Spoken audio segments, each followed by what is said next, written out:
I hope that, well, I'll share with you a few things. People here, people at home. So we're working, currently the Parish Council is working on a series of requirements that were given to us by His Eminence Metropolitan Gerasimos through the metropolis, the San Francisco metropolis, about different things that we have to do in order to, quote unquote, reopen the church. His Eminence is emphasized over and over again every time we talk. He's like, the church is not closed. People are still praying. You know, they're praying in their homes. We're praying in the church. He's like, the church is not closed. We're not reopening anything. But it's not like a store going out of a store that went out of business or something. But then we struggle with coming up with a better terminology. So we kind of say we're reopening. You know, these are the steps to reopening the church. And so some of those steps we're going to be working on this week. Ben and I and George Riz are kind of tasked with figuring out how to make our liturgical space, the church building, a place where we can have the appropriate social distancing and all these other different things so that we can spread out enough when we're here. And we'll have to make some decisions as a parish council, and certainly feel free to contact me via email or phone if you have any suggestions.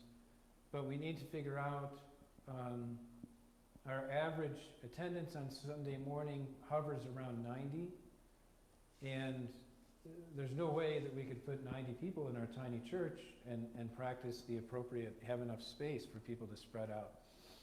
And so there's several different ways that we can approach kind of moving back in to having public services again.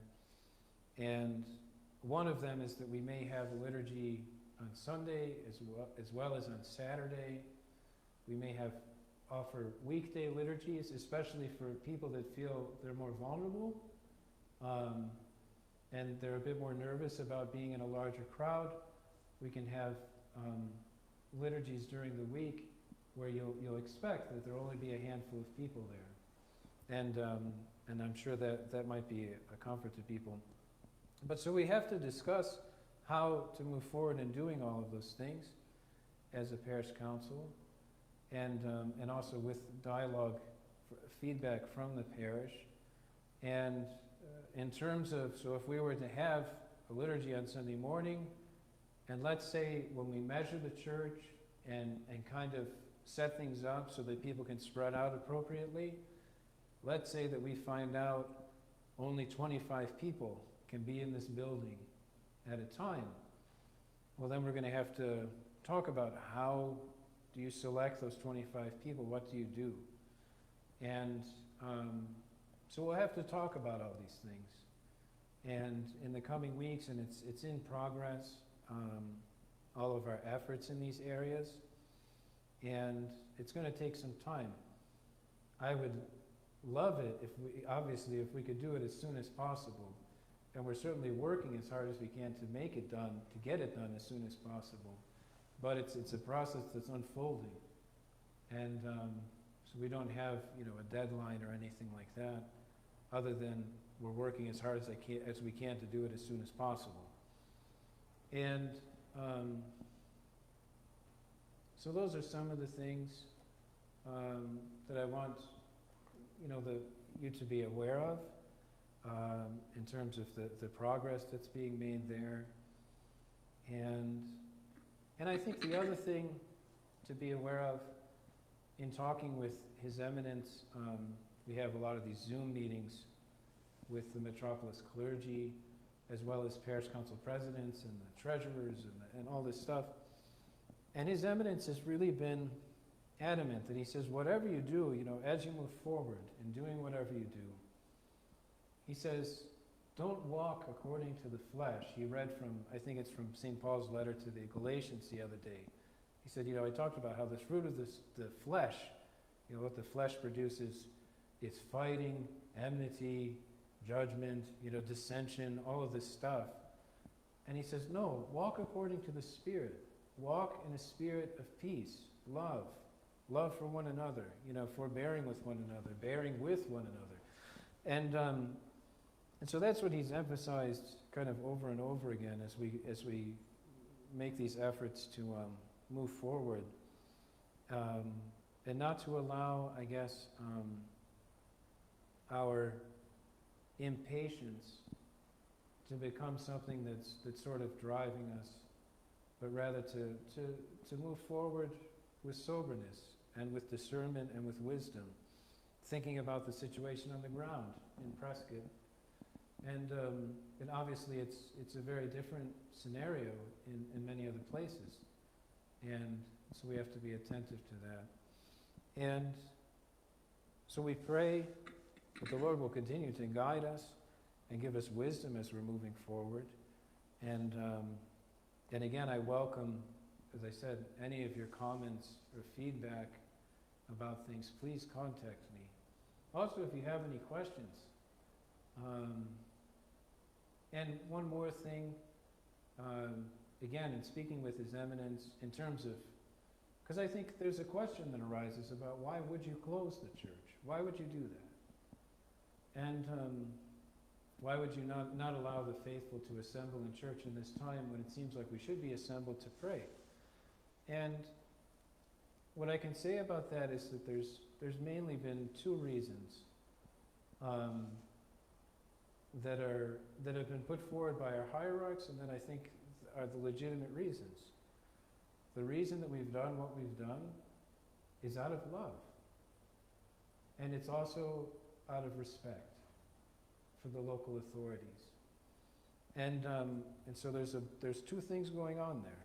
There's love for our neighbor, concern for our parishioners and their health, and then as well respect for the local authorities. And even you could say love for their position, because they're in a position where they're trying to rein in the effects of a virus that could be really devastating to their communities. And so if we were to kind of like thumb our noses at that and just feel whatever, we don't care, that's not the way of Christ. They have no regard for your community or your neighbor and just do whatever you want. And now someone could argue, well, we're not really worried about the virus being spread in church. Well, of course, we're not necessarily worried about that. And that's not, something that we're paranoid about or anything like that. But think about people outside. And St. Paul talks about if my weaker brother is caused to sin because I'm eating meat, I'll never eat meat again. And so he gives us the example that if other people don't understand why we would be doing what we're doing, we have to be sensitive to that, out of love and out of concern for them. And so I think that's something to keep in mind. And like I said, this is from my experience of actually being part of these dialogues between the clergy and our metropolitan. Why is this being done? Why have the bishops made the decisions to do what they've done? I'm telling you, it's out of love and out of respect. Those are the reasons. And this is from actual participation and talking. It's not from the news. It's not from articles that make up all sorts of weird ideas. It's not a conspiracy theory. It's from genuine conversation and dialogue. And so that's something that we need to keep in mind. And as parishioners of St. George Orthodox Church, we need to share that with other people as well. And be very clear about that. So I'm not sure if there's anything else that I need to say. I certainly hope that everybody is doing well, and I'll try. Some of you started participating in this daily, where I send out a short message or a text, something for reflection every day, and so I'll be setting up a Zoom conference for that this afternoon so that we can get together and talk for anybody that would like to. And then this week, the schedule will kind of remain the same in terms of what we're streaming. We'll have Vespers on Wednesday and Saturday, and then Orthros and Divine Liturgy on Sunday morning. So I think that's everything. Is there anything else that I should say that you guys can think of? Again, somebody's typing in Facebook at home. What about, please, why don't you talk about? So, and hopefully we'll be able to see that and get to any of those topics in the future, if that's the case. So God bless you. Amen.